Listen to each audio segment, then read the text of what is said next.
চলেন আমরা এবার ঈদের ছুটিতে দেশের বাইরে কোথাও যাই। আমি তো অন আছি, ইউরোপ আমেরিকা কই যাবি ক? টাকা পয়সা কোনো ব্যাপার না। ভাইয়া এরকম রোজারাই মুখ দিয়ে ফাঁকা আওয়াজ দিয়ে না। ইগুনে লই তুই যাবি বিদেশ, ইগুনে ইংলিশ কইতে পারবি।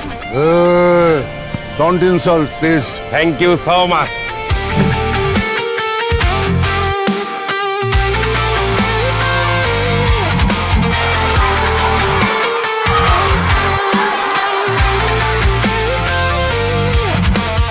তাহলে আমরা ঈদের ছুটিতে নেপাল যাচ্ছি, ব্যাচেলার্স ইন নেপাল। লক